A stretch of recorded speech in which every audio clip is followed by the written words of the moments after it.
ወንድማችን አክሊለ ሊሰምጥ ነው። ትንሽ ነው የቀረን። አክሊለ ሊሄድባችሁ ነው ቤተሰብ። አክሊለ ወንድማችን ጉባኤ እኮ ጀምሯል። ብቻው ታውቃለህ፣ ግማሽ መንገድ ላይ ነው ቤተሰብ። አክሊለ ሊመጣ ነው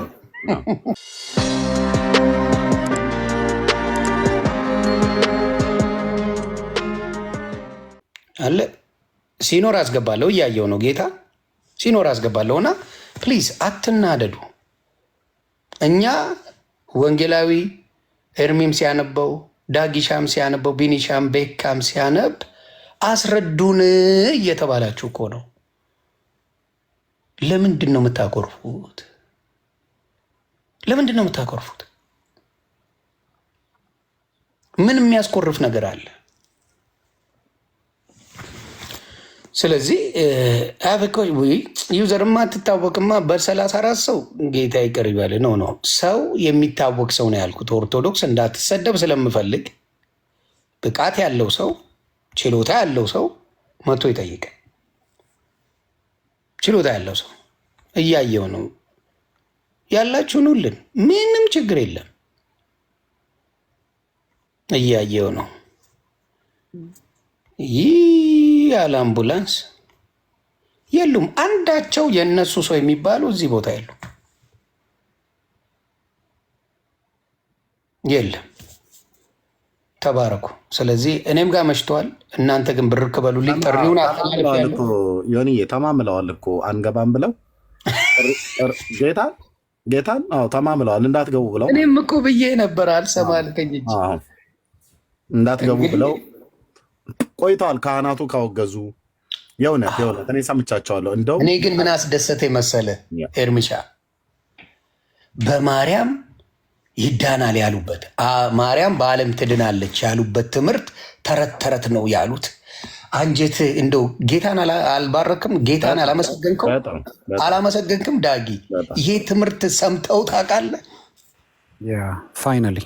ፋይናሊ ይሄ ትምህርት አላስደሰተም? እንደገና ደግሞ ወንድማችን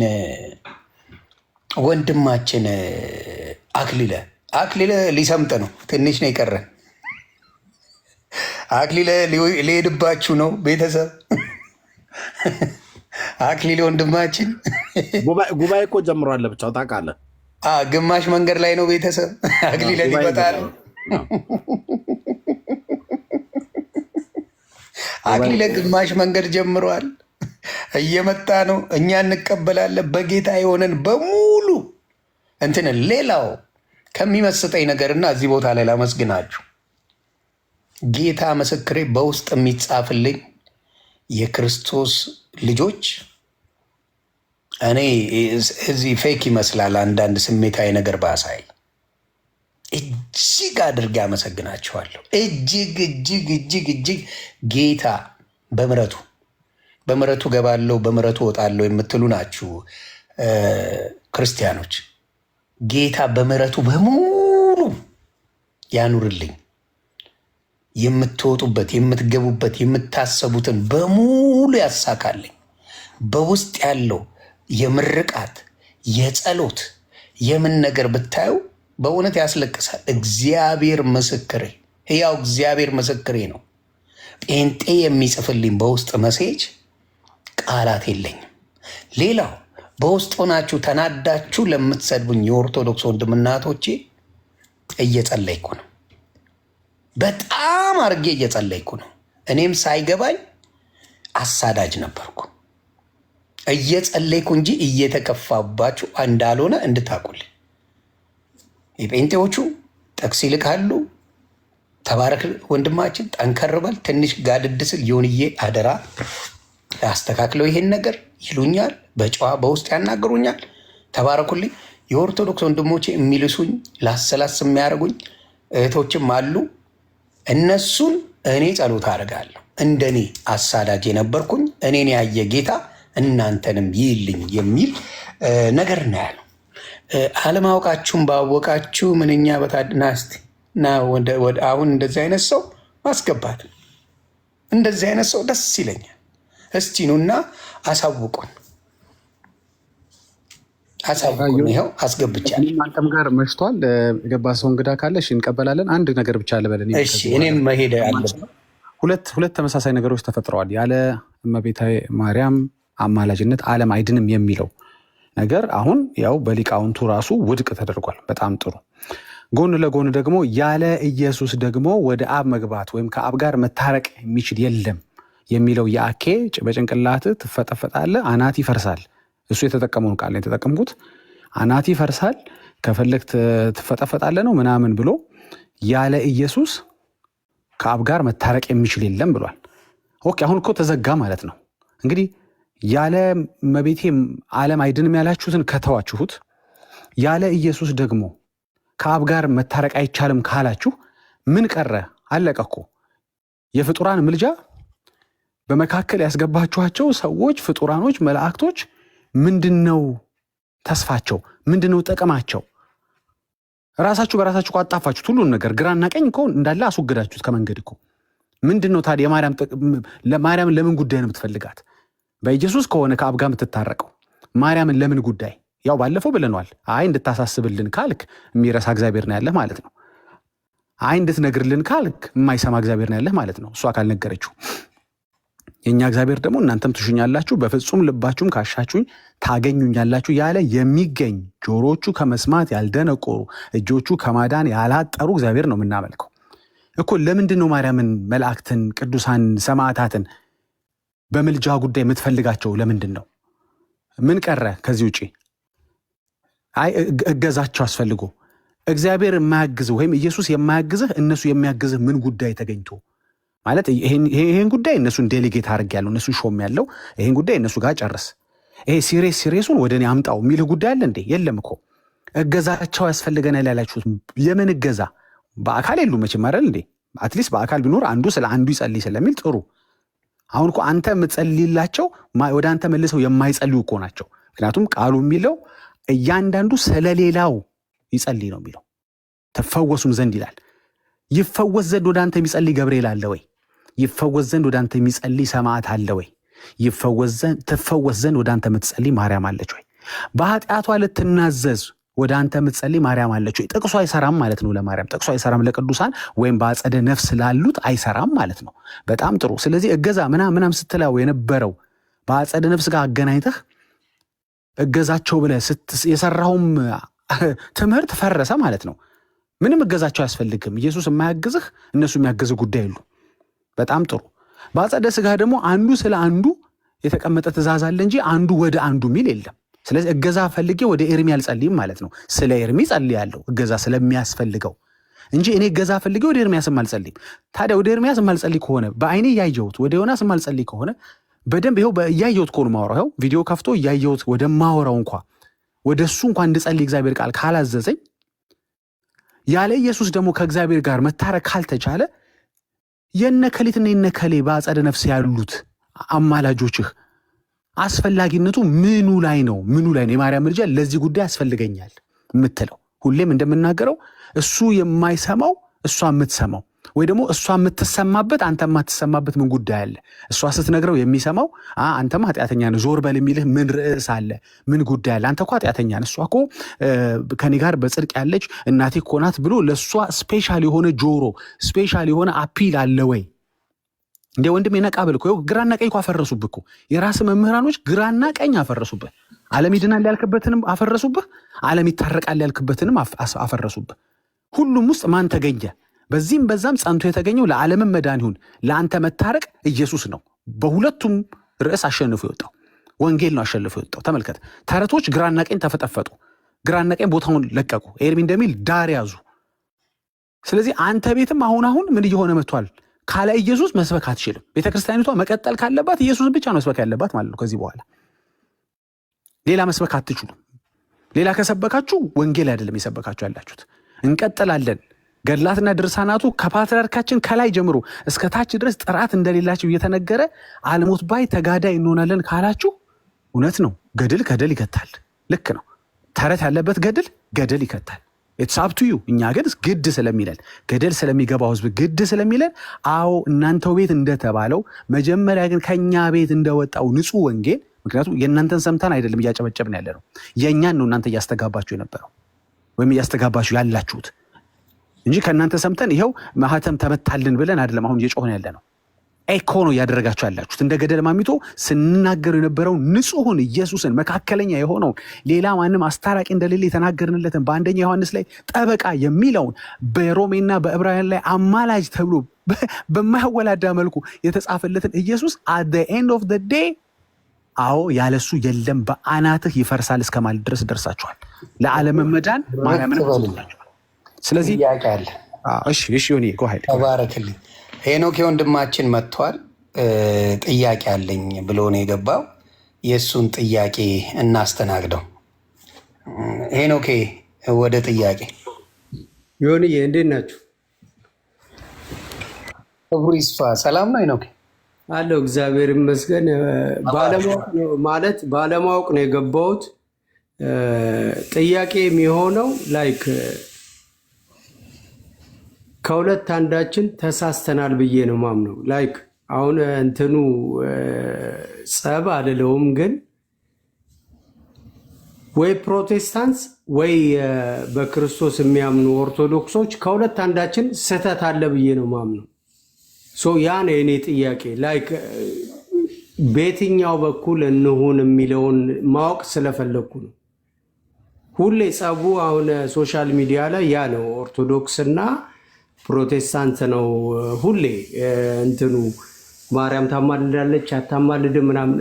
ከየትኛውን ነው? እኔ አሁን እንደ ዱርዬ ነው የምጠይቃችሁ። እመቤቴ በቃ ምንም እውቀት የለኝም።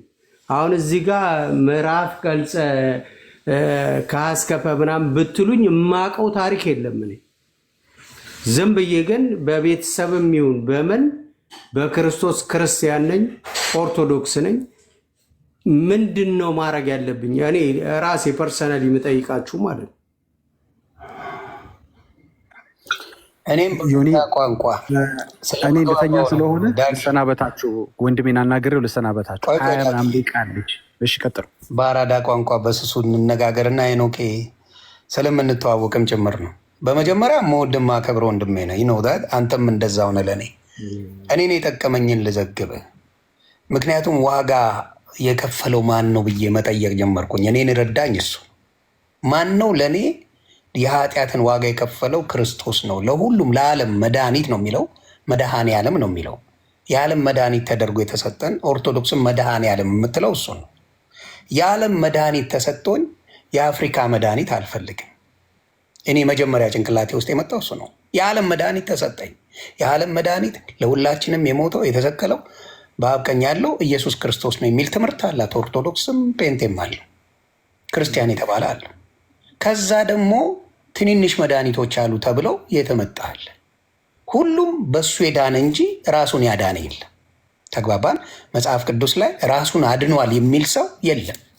ራሱን ያላዳነ ካለ መድኃኒት ደግሞ ማን ነው ከተባልን፣ የዓለም መድኃኒት ደግሞ ተሰጥቷቸዋል ከተባልን፣ የዓለም መድኃኒት የተሰጠን ለሁላችንም ነው፣ ሳያዳላ ለሁላችንም ክርስቶስ ነው ከተባለ እሱን ነው የምንይዘው። ገባ? ሌላ ቢኖርማ አይ እሱ በቂ አይደለም ከተባለ ነገሩ እኮ ለእሱ በቂ አይደለም፣ አንተ በቂ አይደለም፣ መድኃኒቱን ከእሱ አትወስድም፣ በእኔ በኩል ውሰድ የሚል አይነት ነገሮች ነበሩ። አሁን ግን እግዚአብሔር ይባርካቸው የኦርቶዶክስ አባቶች ወጥተው አሁን ቅድምም ስናሰማው ነበረ በማርያም በኩል እሱ ከሌለ ዓለም አትድንም የሚል ትምህርቱን እያቆሙ ነው። የግለሰብ እንጂ ኦርቶዶክስ ይሄን አታስተምርም እያሉ ቃል በቃል እየተናገሩ ትምህርቱን እየሰጡ ይገኛሉ። ስለዚህ ትልቁ ዋናው ቅዱሳን አሉ። ማን የቀደሳቸው? እዚህ ጋ ነው ስህተቱ። እግዚአብሔር የቀደሳቸው እንጂ በራሳቸው የተቀደሱ ሰዎች የሉ። እሱ መጥቶ ተቀድሳቸዋል፣ እሱ መጥቶ እንዲያርጋቸዋል እያለ ወንጀለኛውንም ነው ማወራ። ወንጀለኛ የነበረውን ጳውሎስን፣ ሳውልን፣ ገዳይ አሳዳጅ የነበረውን ቀድሼአለሁ አለ። ቅድስት ድንግል ማርያምም ደግሞ ምንም ወንጀል የሌላትን መጥቶ ቀድሼሻለሁ አለ። ሴተኛ ዳሪ የነበረችውን የሰማርያ ሴቷን መጥቶ እሷንም ደግሞ የእሱን ወንጌል እንድሰብክ አደረገ። ዘኬዎስ የሚባለውን አጭበርባሪውን ሌባውን ደግሞ አምጥቶ ምን አደረገው? ቀደሰው። ሀብታም የተባለውን ሕጉን ሲያከብር የነበረው ደግሞ የረከሰ ሰውም ደግሞ ሆኖ ተገኘ። ስለዚህ የእግዚአብሔር ልጅ ክርስቶስ መርጦ ኳሊቲ ስላለ አይደለም የሚቀድሰን፣ እንዲሁ ስለወደደን ብቻ እያመጣ ይቀድሰናል፣ እያመጣ ይቀድሰናል። ሳያበላልጥ በቅድስናው የእሱን መንግስት ወራሽ ያደርገናል። ይህን ነው እንግዲህ እኔ እስከማውቀው ድረስ። አንተም ዘግበኝ አባቴ። ማኛው አይ ነው እኔ ብዙ እውቀት የለኝም፣ እመቤቴን ነው የምልህ። ግን ስለዚህ ከሁለት አንዳችን ተሳስተናል። ራይት ከሁለት አንዳችን ስለ እኔ እናንተን ሳይሆን እንደ እምነት ሳየው በቃ ማን የተሳሳተው ነው ማወቅ ስለፈለግኩ ብቻ ነው የገባሁት። እሺ አንድ ነገር ልጨምር እዚህ ጋር ዳግዬ፣ በጣም ይቀር አንድ ነገር የምጨምርልህ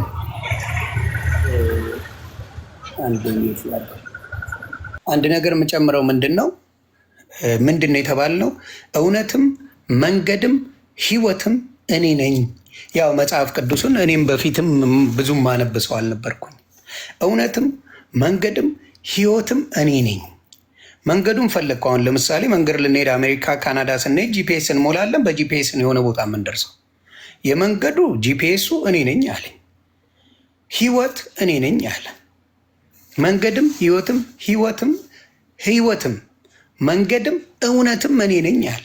በእኔ በቀር ወደ አብ የሚመጣ የለም ብሎ ቃል በቃል አስቀመጠው። ወዴት ልሂድ ብራዘር? ሸክማችሁ የከበደ ወደ እኔ ኑ እኔም አሳርፋችኋለሁ አለ። የመጡት የሰበኩት በሙሉ ስለ ክርስቶስ እንጂ ስለ ሌላ አልተሰበከም። መጽሐፍ ቅዱስ ላይ ካየ የተሰበከው በሙሉ ስለ አዳኙ ምስራች የተነገረን ስለ ክርስቶስ እንጂ ስለ ሌሎቹ አይደለም። ሌሎቹን የጨመሩብን ለምን እንደሆነም ሊገባኝ አልቻለም። ዮሐንስ አልጨመረም፣ ገባ? ማቴዎስ አልጨመረም፣ ሉቃስ አልጨመረም። ሌሎቹም ብታመጣ ማንም አልተጨመረ። እውነትም ህይወትም መንገድም እኔ ነኝ፣ በእኔ በቀር ወደ የሚገባ የለም ብሎ እየተናገረ ስህተት ሌላ ቦታ ሊፈጠር የሚችለው ሌላ የጨመርከ ጊዜ ነው። እማሳርፈ እኔ ነኝ እያለ አይ የሚያሳርፈኝ ሌላ ነው ያልክ ጊዜ አንተ ስህተት እየተጨመረው ነው ማለት ነው። ስለዚህ በኢየሱስ ማመኑ መንገድም ነው እውነትም ነው ህይወትም ነው ብሎ ከነ ማረጋገጫ ተገጥግጦ ወንጌል ላይ መጽሐፍ ቅዱስ ላይ የሁላችንም መጽሐፍ ቅዱስ ላይ ተጽፏል። ከዚህ ውጭ መኖሪያ ያለ ከተባለ የቴክኒክ ብልሽት አለው ነው የምለው። ይሄ ነው እኔ ያንን ነው እኔ አሁን የእኔ ጥያቄ እንደ ወመኔ ነው። አሁን እኔ ወመኔ አይደለሽም፣ ታርፍ ያለሽ ሄኖክ ነው።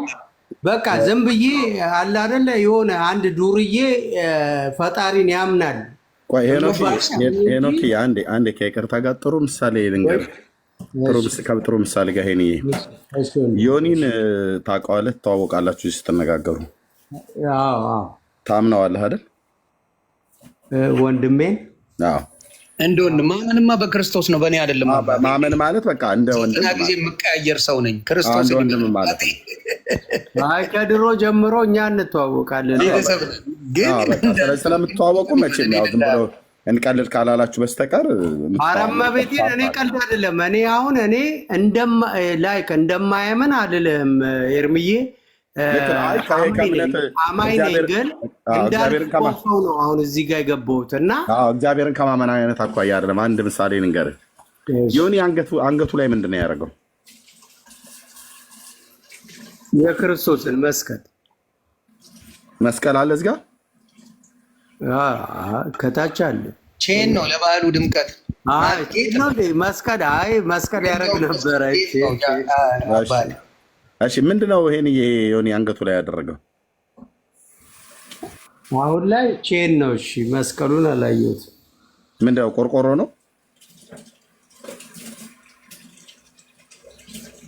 ቆርቆሮ ላይ ቆሎ ቆርጥሜ የገዛሁትን ቆርቆሮ ገለመሌ አትበልብኝ። ቆይ ዮኒዬ ምሳሌ ነው። ጥሩ አይ ነው ገብቶኛል። አይ ነው እኔ መስቀል ካለው ያው መስቀል ኖሮ ማንኖረው ዮኒ አንገቱ ላይ ያደረገው ቆርቆሮ ነው ወይስ ምንድን ነው የሚታየው? የቆርቆሮ ከለር ወይስ የምን ከለር ነው? እኔ አሁን የሚታየኝ ወርቅ ነው። አንዴ እንትን ቪዲዮ ላብራ። ያ በቃ ችግር የለውም። ወርቅ ነው። አውቄ ነው ምሳሌውን ተጠቀምኩትኝ። ወርቅ ነው። እሺ ዮኒ ለእኔና ለአንተ መስጠት ፈለገና ይሄንን ወርቅ ቆርቆሮ አይደለም፣ ይሄ ወርቅ ነው፣ ያስታውቃል። ይሄንን ወርቅ አንስቶ ሰጠህ። ከሰጠህ በኋላ ከተወሰነ ጊዜ በኋላ ቢያጠራጥርህ ወርቁ ምን እንደምታደርገው? ትወረውረዋለህ? ትጥለዋለህ? ወይስ መልሰህ ለሰጠህ ሊዮኒ መልሰህ ትሰጠዋለህ? ወይስ ምን እንደምታደርገው? ይሄ ወርቅ ጓደኛ ወንድማችን ዮኒ አንስቶ ሰጠህ፣ ከተወሰነ ጊዜ በኋላ አጠራጠረህ። ወርቁ ራሱን ያጠራጠረህ እና ምን እንደምታደርገው? ኤርሚዬ ግን ትጥለዋለህ ወይስ መልሰህ ለዮኒ ትሰጠዋለህ? ምሳሌህን የሆነ የአማርኛ ፊልም አስታወሰኝ። እመቤቴ ፊልሙን እግዚአብሔር እና ሸዊትን ነው ያስደርጋል። አስባረራት። በቃ አቺ እኔን አጭበርብረሽ ምናምን ስታፍ ብሎ ምን እንደምታደርገው ይሄን ያደርገዋል። አይ ኖ ወንድሜ ክደኸኛል ብዬ እሱን ነው የምወቅሰው እንጂ ምንም የማደርገው ነገር የለም። ትክክል ነህ። እንደዛ ማለት ይሄ ይመስለኛል ላይ ስለማምነው ስለምወደው ትክክል አይደለህም። ትክክል ያልሆንክበትን ላሳየህ። አጠራጠርህ እንጂ ገና እርግጠኛ አይደለህም። ዮኒ ሲሰጥህ እውነተኛ ወንድምህ ነው። ወርቅ ነው የሰጠህ። ወርቅ ነው አንገቱ ላይ ያደረገው። ወርቅ መሆኑ ያስታውቃል። ከርቀትም ቢሆን ማለት ነው። ይህን የሚያህል ወንድም ዝም ብሎ ቆርቆሮ ተራ ነገር አንገቱ ላይ አያደርግም። ኦኬ ሰጠህ።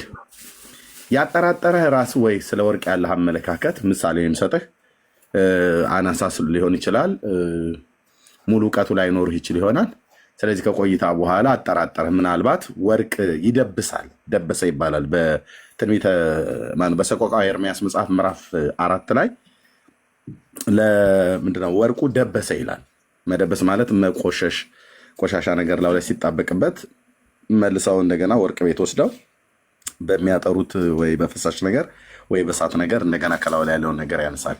ቆርቆሮና ብረት ዛገ እንደሚባል ወርቅ ደበሰ ነው የሚባለው ሰቆቃወ ኤርምያስ መጽሐፍ ምዕራፍ 4 ቁጥር 1 ላይ ያለና ምናልባት የሰጠህ ወርቅ አንገቱ ላይ ከመቆየቱ የተነሳ ወይ አንተም ደግሞ ወስደው አንገት ላይ ከማድረግ የተነሳ ደበሰ ማለት ከሰውነት በሚወጣ ላበት በእጅ ንክኪ ምናምን ነገር ይቆሽሻል ወርቁ ማለት ነው። እና እንደዛ ስለሆነ ያጠራጠረህ እና ስላጠራጠረ ብቻ መልሰህ አይ ዮኒ እንደው ምናምን ነገር ብለህ ወቅሰኸው እመልሰዋለሁ ነው ያልከው። ይሄን ትክክል አይደለም ያልኩ ለምንድን ነው? ጥሩ ነበር አካሄድህ፣ እርምጃህ ጥሩ ነበር፣ ግን አንድ ይቀርህ ነበር። ኤርሚዬ በመቤቴ እኔ ወዳለሁ አከብራለሁ። ኪዳነ ምሕረት ትድፋኝ። እኔ አዋቂ አይደሉም። በቃ ዝም ብዬ ጥያቄ ላይ ከሁለት አንዳችን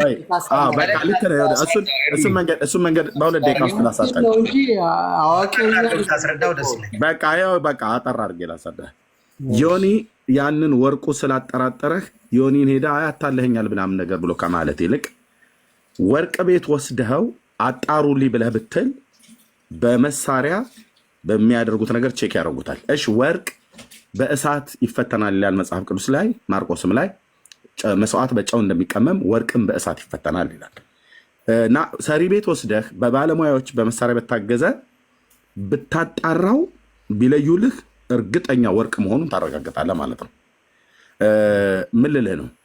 ከኛ ወይ ከናንተ አንዳችን ትክክል አይደለንም ብለህ ያልከው ወንደርፉል የሆነ ነገር የተናገርከው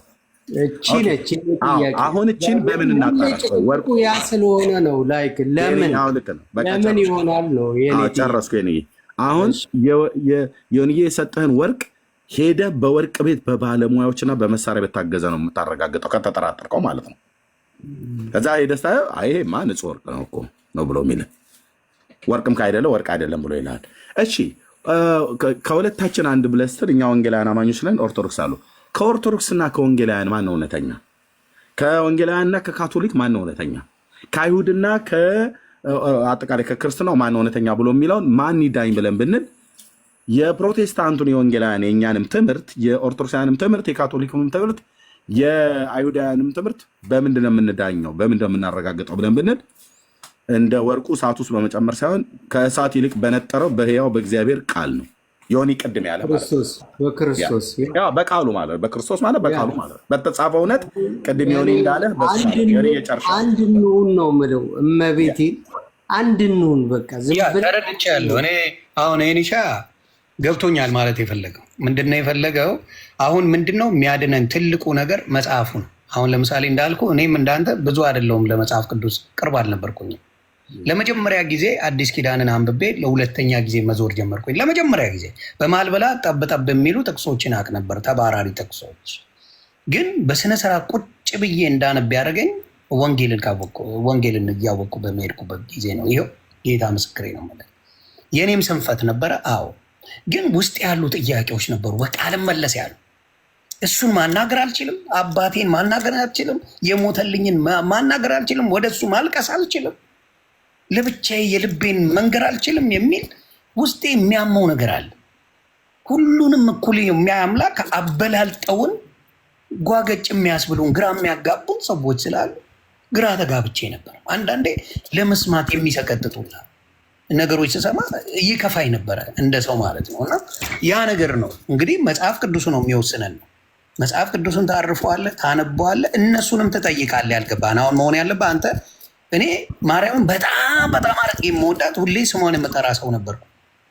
አሁንም ጠራታለሁ። አክባሪዋ ነኝ፣ ወዳጇ ነኝ። አሁንም ግን ያላትን ቦታ አውቃለሁ። በአሁን ሰዓት እንደወደድኳት የማስቀምጣት ቦታ አለ።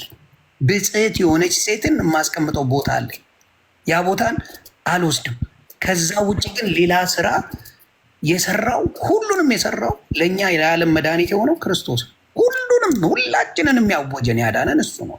እና እሱን አባቶችን ጠይቅ፣ የኦርቶዶክስ አባቶች ጠይቃቸው። የውስጥ ያለውን ጥያቄ እየገባ ጠይቃቸው፣ እየገባ ጠይቃቸው፣ እየገባ ጠይቀው ውስጥ የሚሰማን ማለት ነው። መልሱን ሙሉ ለሙሉ ከመለሱልን ሄኖክ ሻዬ ያለበት ምችት ድለት ይበልን። መልሱ ከሌለ ግን እዚህ መጥተህ የፈለግከውን ጥያቄ ሄርሚሻንም ዳጊንም እኔም በማውቃት እኔ ጋር ከመጣ ራሱ እኔን ካወራን በውስጥ የማላውቀውን ጥያቄ እየመጣው እየጠየቅኩ ለአንተ ልክልሃለሁ። ይህንን አደርጋለሁ፣ ቃል እገባለሁ። ደስ ይለኛል። በቃ እኔ ጥያቄ ያው ተረድታችሁኛል። በደንብ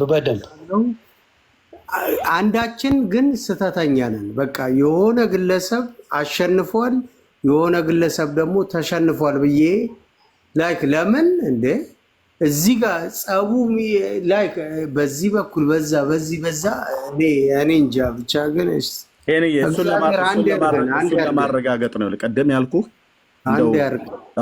አንዴ እንስማው ኤርምሻዬ፣ አንዴ ሄኖክ ያውራ እንስማው። አክብሮን የመጣው በጨዋ ነው የሚጠይቀው። ቃል በቃል ዱርዬ ነኝ ብሎ እመቤቴን ነው የመጣ ወንድሜ ነው። ስለዚህ በጣም ያርገን።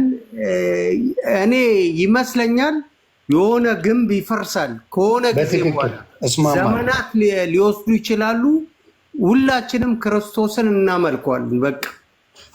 በቃ እሱ ነው እያልኩ ያለው። አሁን ያልከው ቃል ማንንም ያስማማል። ትክክል።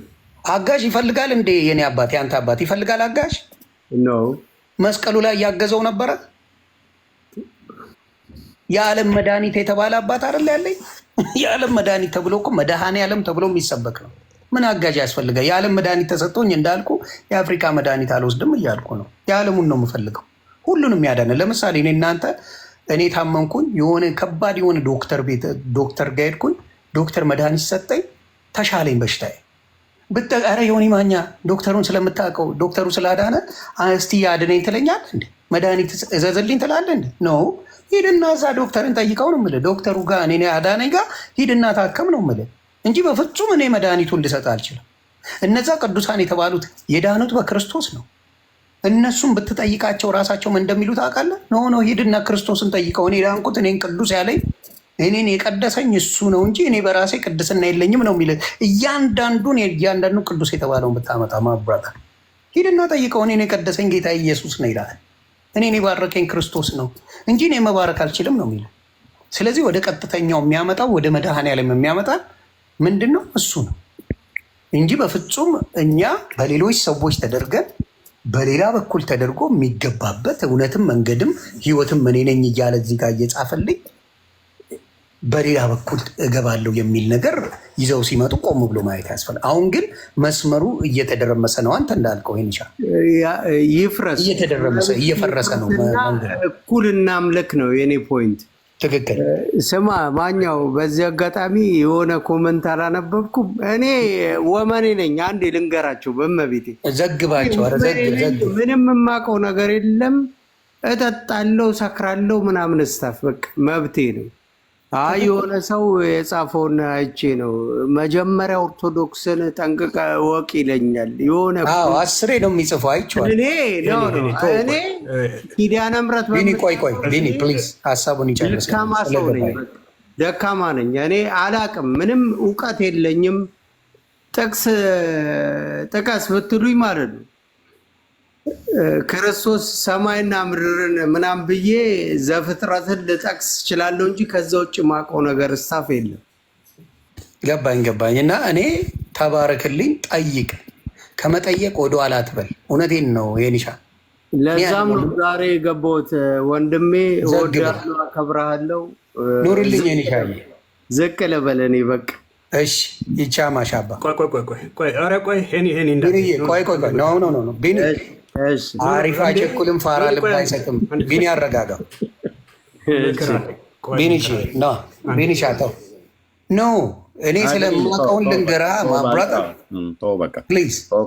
የማውቃቸው ሰዎች አክብረውን መጠው ለጥያቄና በሰላም የሆነች ነገር ሲፈልጉ እሷን ሰጠን ብቻ ነው የምንልቀው። አከተመ ቢኒ። ያ ነገር ምን ያሳያል? በፍቅር እነሱን ጥያቄያቸውን በፍቅር ያሉትን ያሰቡትን ነገር እኔ ዱርዬ ነኝ የማውቀው ነገር የለም ብሎ ጆሮውን ግን ከፍቶ እያዳመጠ ነው። ያችን የሚችላትን ሰጠ፣ በፍቅር ትሸኛለህ እንጂ ልምከር ላስተምር እዚህ ጋር አይሰራም። የሚሰራው በፈቃደኝነት ጌታን ተቀብሎ ሲመጣ የዛኔ ትምህርቱን ትሰጠዋለህ፣ ታስተምረዋለህ፣ ምን ትለዋለህ። የአራዳ ባላ ነኝ እኔ። ስለዚህ ወንድሞቼ ሲመጡ እህቶቼ ሲመጡ በፍቅር የሆነች ነገር ብቻ እንዲያደርጉ እሷን ብቻ ነግሬ እንዲሄዱ ነው የምፈልገው እንጂ ጥግ ድረስ ምክርና ቀለብ አድርጌ አልከው። ይሄ ወንድሜ አሁን እመነኝ ሄዶ ይጠይቃል።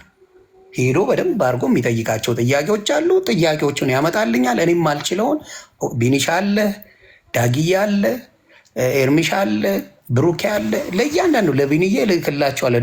ነቤካ እናንተ መልሱን ስትሰጡኝ እኔ ደግሞ ለእሱ በወንድሜ ወይም ከእሱ ጋር እንድትነጋገሩ አድርጋለሁ። ያንን ነው የማደርገው አባ። እና ለዛ ነው ቢነሻ ይብራ ያልኩ። መጥቶ በሀቅ ከነገረ ማክበር አለብን። ቴንኪው ዮኒዬ። አንተ አሁን ከህይወት ተሞክሮ ነገርከው የዮሐንስ ወንጌልን ጠቅሰ ማለት ነው። እና እሱ ወሳኝ ጥሩ ጥያቄ ነው የጠየቀው። አንተም የነገርከው መልስ ጥሩ መልስ ነው።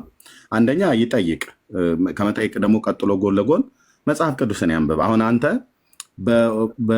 በጥያቄ በፈጠረበት ጊዜ ላይ ትጠይቅም ነበረ።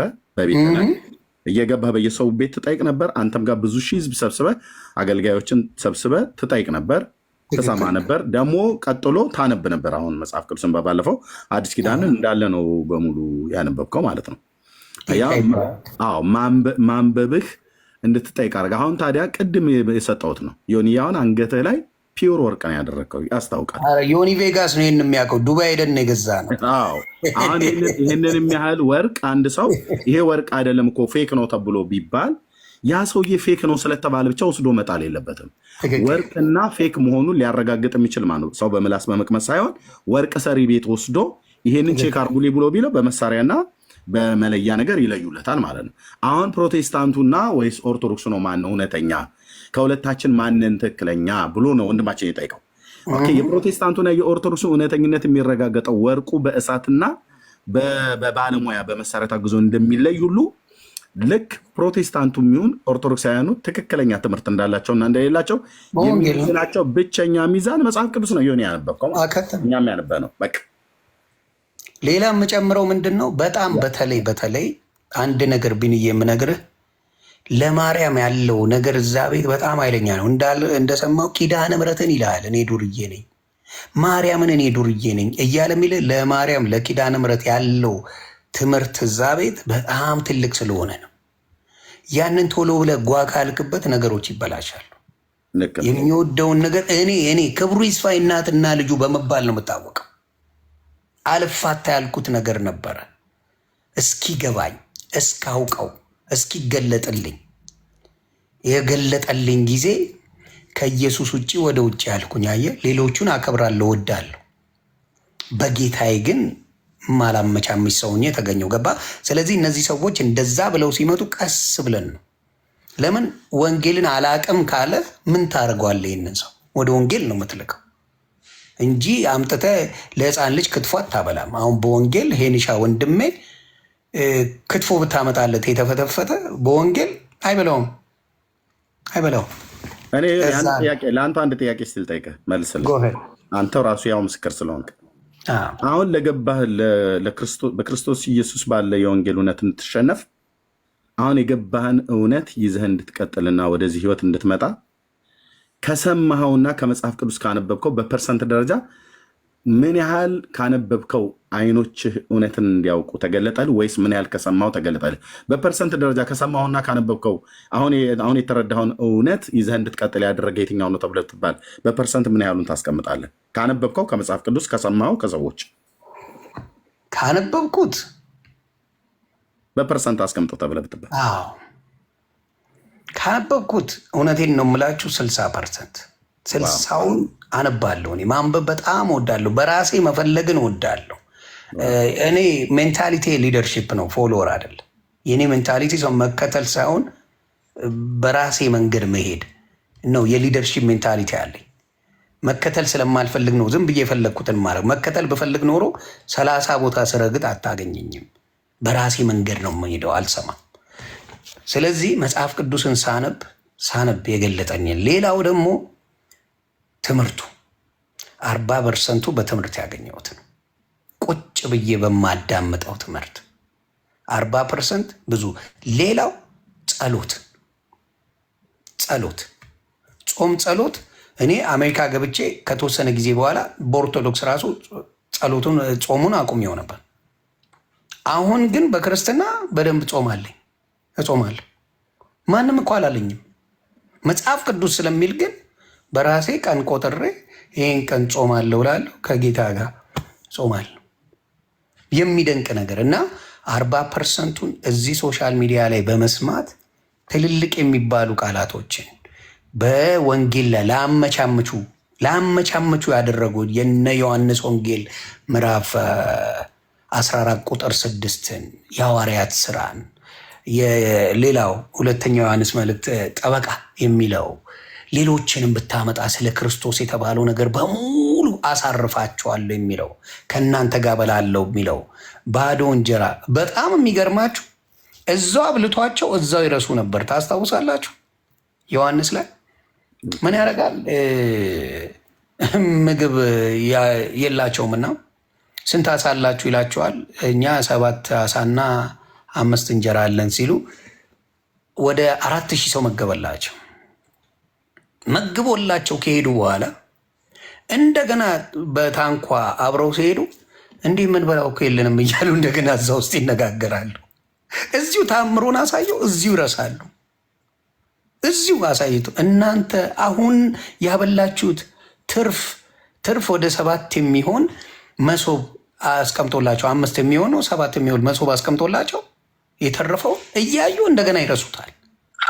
እና መማሩ ወንጌሉ ምን ያመጣል? ትምህርቱን እንድናስታውስ። ሌላው ወንጌል ስታነቡ አስምሩበት፣ ወይም ደግሞ ስክሪንሻት አድርጉ። መጽሐፍ ቅዱስን ዳውንሎድ ያደረጋችሁ ወንድምናቶቼ የሆነ ያንን ጥቅስ ስታገኙ የምትድኑበት መመሪያ የምትሏቸውን ጥቅሶች በሙሉ ስክሪንሻት እያደረጋችሁ አስቀምጡ።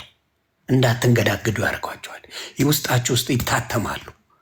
ስለዚህ 40%ቱን በወንጌል በመማር 60%ቱን ግን ራሴ ማንበብ ጥሞኝ ነው። በፊት 1 ምዕራፍ 1 ቻፕተር እንዳነበብኩኝ እንቅልፌ ይመጣል። አሁን ሰጥለጥ ነው ማድረገው። አንዱን ሙሉን 2 ሙሉ 3 ሙሉ ላንብ ካልኩኝ ቁጭ ብዬ አነበዋለሁ። 3 አሁን ዮሐንስን፣ ማርቆስን፣ ማቴዎስን አንብ ብትለኝ በ2 ሰዓት ባልሞላ ውስጥ ጨርሼ ልቁጭ እላለሁ። እግዚአብሔር ይባላል። ስለዚህ ጥበቡን እየሞላ ጌታ የጠቀመኝ እሱን ነው።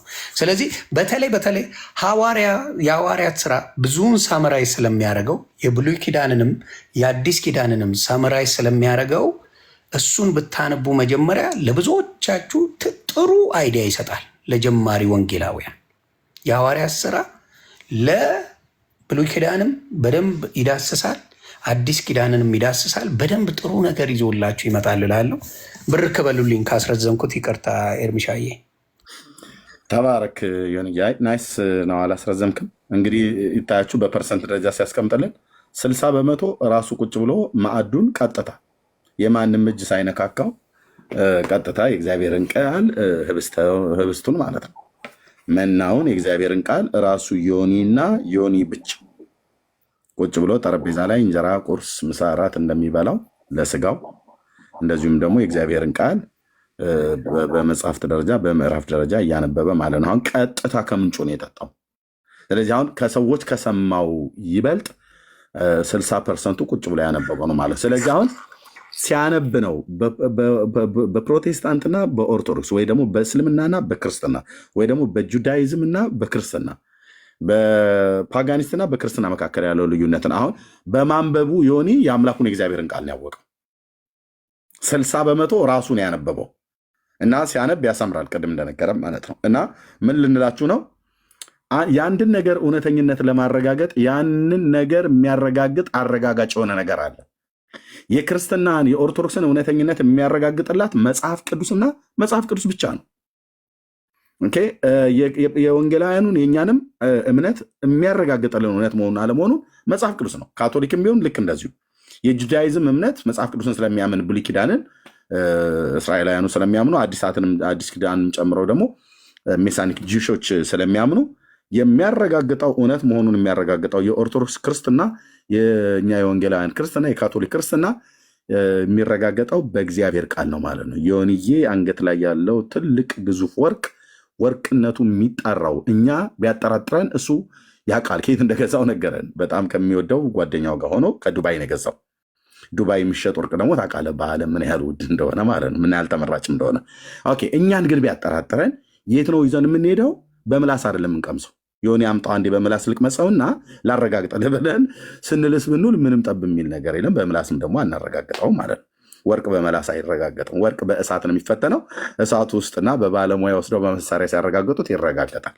ልክ እንደዚሁ ኦርቶዶክስንም በመላስ አታውቃትም፣ ጴንጤንም በመላስ አታውቀውም። ቆይ ነው አንድ አፍታ ኦርቶዶክሳውያን እንላሳችሁና እውነተኛ መሆናችሁን ክርስትናችሁን ብለህ ብትል አገጨን ብሎ ሊልህ ይችላል። እና ሀገራዊ ጦርነት ይነሳል በዚህ ማለት ነው። እና አንተ ሰው ከኔ ጋር መዋል ከጀመርክ ጀምሮ ታዲያ ማን ይሞታል? እና መጽሐፍ ቅዱስ አንብቡ ነው ባጭሩ። መጽሐፍ ቅዱስ ይነበብ ነው።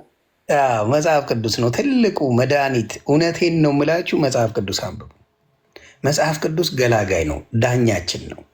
ወንጌሉ ዳኛ ነው። በቃ ዳኛው ወንጌል ታነባለህ፣ ወንጌሉ ይነግርሃል። ከወንጌል ላይ ትጠይቃላችሁ፣ ወንጌል መልሱን ይሰጣል። ይሄ ነው ህይወት መሆን አለበት ብዬ ማሰብ። ሌላው የሚያሰጋችኋላችሁ በተለይ ቅምቅሞ ለምታረጉ፣ ለምታጨሱ፣ ሺሻ ምናምን በስሱ ምናምን ለምትሉ እኔ መኑ ልንገራችሁ። እኔ አሁን የስድብ አራራ በጣም የነበረበት አጠራርቅ ሰው ነኝ። ልታገባ በራሳችሁ ሞክራችኋል ለመተው። እያንዳንዱ ቃሚ፣ አጫሽ፣ ጠጪ መተው በራሱ ሞክሯል። እመነኝ። ሁለተኛ ዛሬ አልጠጣም፣ አንጎበር አሰቃየኝ፣ አናቴን አመመኝ ምናምን የሚል ወንድሞች እህቶች አላችሁ። ያልቻላችሁት መጽሐፍ ቅዱስ ማንበብ ጀምሩ። እመነኝ። መጀመሪያ እንቅልፍ ይመጣል። የመጀመሪያው ሰሞን እንቅልፍ ይመጣል። እየጸለያችሁ ማንበብ ጀምሩ። በማታውቁበት ጊዜ ጌታ ምስክሬ ያ ነገር ይጠፋል ከውስጣችሁ። ደሴ ምንም ሌላ የሚያስፈልግ ዶክተር ጋር የምትሄድበት የሁሉም ነገር መድኃኒት መጽሐፍ ቅዱስ፣ የሁሉም ነገር መድኃኒት፣ የሁሉም ነገር መፍትሄ መጽሐፍ ቅዱስ ነው። እግዚአብሔር ይባረክ። ተግባባን። ስለዚህ ዶክተር ጋር ሄደው ያልዳኑ ሰዎች፣ ያልተቀየሩ ሰዎች ሪሃብ ይገባሉ። አሜሪካን ሀገር በተለይ በሱስ የተነሳ በቃ ህይወታቸው ምስቅልቅልቅልቅል ያለ ሰዎች ሪሃብ ገብተው ሲወጡ ሪላፕስ ያደርጋሉ። ተመልሰው ወደዛ ይገባሉ፣ ሪላፕስ ያደርጋሉ። ይቺ መጽሐፍ ቅዱስ እንደ ቀላል የታየችው ትራስ አድርገን የምንተኛት የነበረችው እማይነካ አትንኩ፣ ዝም ብላችሁ ተሳለሙ የሚባለው ዋቴ እሱን ትተህ ገለጥ ታደርገዋል። ገለጥ ሁላችንም ኃጢአተኛ በክርስቶስ ደም የዳንንን የጸደቅንን ይላል መጽሐፍ ቅዱስ። በሱ የዳንን እንጂ እኔ ኃጢአተኛ ነኝ በእኔ መቼም አልድንም፣ ኤርሚሻ በእኔ ድናለሁ ብለው አያስተምረም። አንድ ክርስቲያን አያስተምረም። የዳነው መዳን በሌላ በማንም የለም ባለው የሐዋርያት ሥራ ላይ ምዕራፍ 4:12 ላይ በሚናገር በሌላ በማንም የለም። የዳነው በሱ ነው። ዋጋ የተከፈለው በሱ ነው። በሱ ስለሚል በሱ ስለዳንን አዳኙ ጋር ነው የምትሄደው። ሲውስ ካለብህ አዳኙ ጋር ትሄዳለህ። እኔ አልችልም መድኃኒዓለም፣ እኔ አልቻልኩም፣ እኔ ማጨስ ማቆም አልቻልኩም፣ አንተ አስቁመኝ። ጸሎት ታደርጋለህ፣ መጽሐፍ ቅዱስ ታነባለህ። በአንድ አይተውም፣ በሁለት አያነብም። እየገባ ሲሄድ ውስጥ ያኛው እየወጣ ይሄዳል። ለምሳሌ የአንድ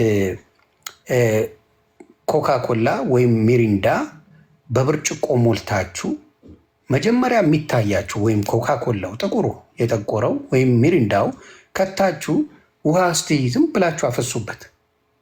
ያ የነበረው ሁላ ኮካ ወይም የነበረው ለስላሳ በሙሉ ይወጣና ንጹህ ውሃው ይመጣል። ስለዚህ ሴም ቲንግ ነው የሚሆነው። በመጽሐፍ ቅዱስ እየተሞላችሁ ስትሄዱ ቃሉ እየገባ ሲሆን ያሱሱ እየወጣ ሄድና ድራሹ ይጠፋል። ንጹህ ክርስቲያን ትሆናላችሁ። ያ ነው ትልቁ የሱስ መድኃኒት። የዓለም መድኃኒት የተባለው ያለ ምክንያት አይደለም። የዓለም መድኃኒት የተባለው ያለ ምክንያት አይደለም። መድኃኒት ስለሆነ ነው። ምን ስትሆን ሲከፋ መድኃኒት ኢየሱስ ነው። ስታገኝ መድኃኒቱ ኢየሱስ ነው። ሱሰኛ ስትሆን መድኃኒቱ ኢየሱስ ነው። እሱን ነው የምትጠቀመው። ቃሉን ታነበዋለን። መድኃኒት እሱ ነው። ሼ ስታደርግ፣ ስታጨስ፣ ስትቅም፣ ስታደቅ መድኃኒቱ እሱ ነው። እሱን እያነበብከው ስትሄድ ከዛ ውስጥ ያለው ነገር እንትን እያለ ሄድ ነበር። ይወጣል። ስንት ሱሰኛ፣ ስንት በሱስ ያበደ ሰው በወንጌል ሆኖ ምን አይነት ወንጌላውያን እንደወጡ መቼም አገር የሚያውቀውን በምን ሆነ ብትለው ዶክተር ጋር ሄዶ አይደለም። መጽሐፍ ቅዱስን እያነበበ መድኃኒት ስላለ ነው። መጽሐፍ ቅዱስ እሱ ነው ከዛ ሱስ ያወጣው። ከዛ አውጥቶ ምን አደረገው? የሚገርም ሰው ተቀይሮ፣ ወዙ ተቀይሮ፣ አነጋገሩ ተቀይሮ፣ አለባበሱ ተቀይሮ፣ አካሄዱ ተቀይሮ የወንጌል አርበኛ ሆኖ ታገኘው። እንዴ ትላንት አላውቅም ነበር? እንደ ቀምቃሚ እኮ ነበር። የማይለውጥ ማለወጠው የዓለም መድኃኒት መድኃኒዓለም ብቻ ነው የሚለውጠው። አንድ ሰው ምንም ሌላ ነገር አይለውጠው። ያንን አድርጉ ወገኖቼ። እኔ የጠቀመኝን ነው የምነግራችሁ። የሚለውጠው እሱ። ብርክ በሉ።